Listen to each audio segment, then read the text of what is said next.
Forgot to hit record on my mic. What's up, friends? We're back. You're here with Ethan Marinick, and I'm gonna be teaching you in this tutorial how to mask out the sky in Lumafusion.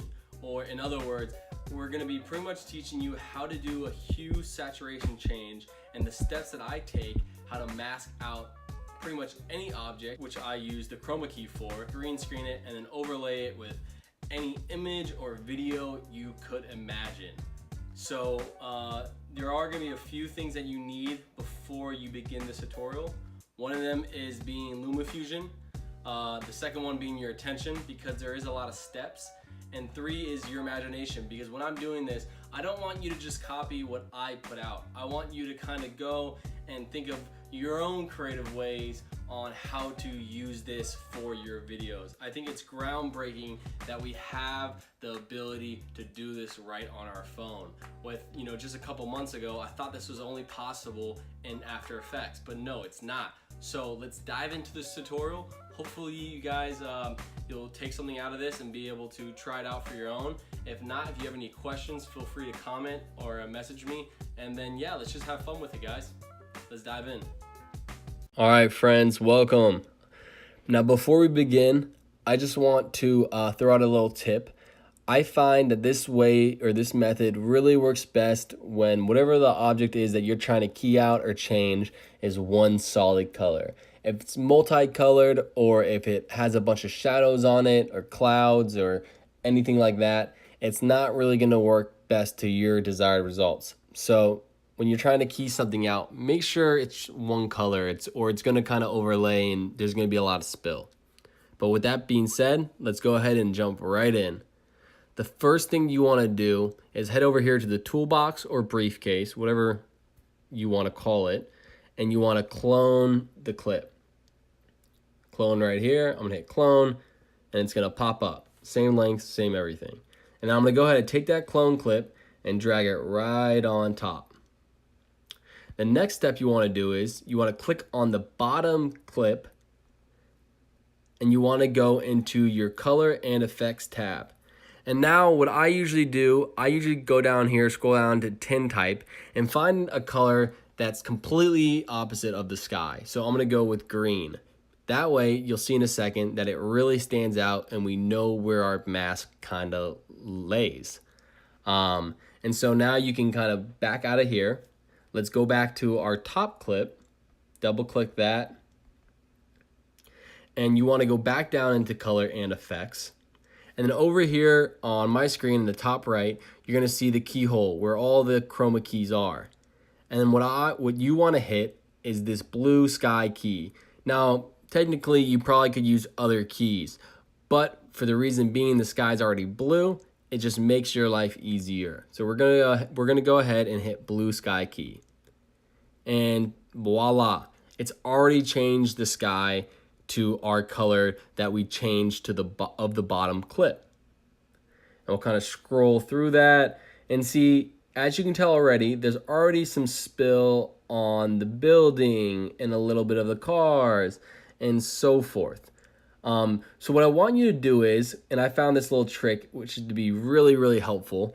I want you to go ahead and temporarily disable this chroma key. Over here on the right, there's the little eye, and that's gonna hide the effect. And what I want you to do is, I want you to take the eyedropper and get as close as to the object that you're trying to mask out in detail. So let's say I'm trying to mask out the sky, but it's not really spilling into the branches that well. So I want to take the eyedropper and get as close as to the branches as possible. And now when you hit the hide or the chroma key to be visible again, it's going to overlay into the branches a lot better because the color that you're keying out is more correct to that tone. And of course, now we can go ahead and play with the chroma key. We can move around the hue change.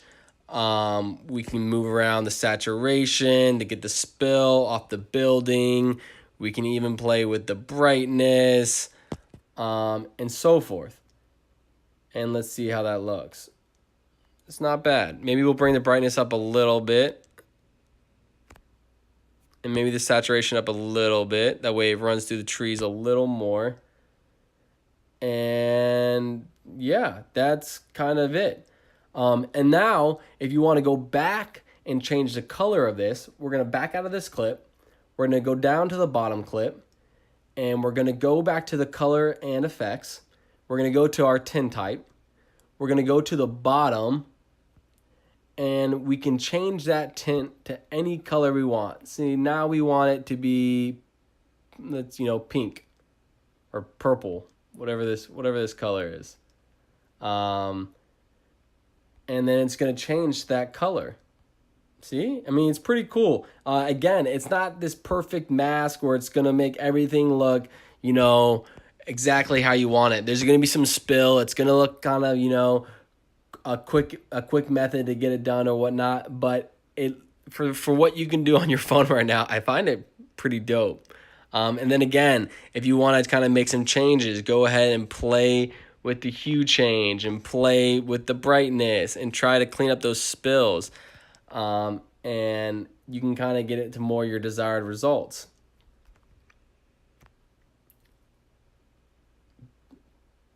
So, I mean, that's pretty much it when it comes to hue changing any kind of sky or object.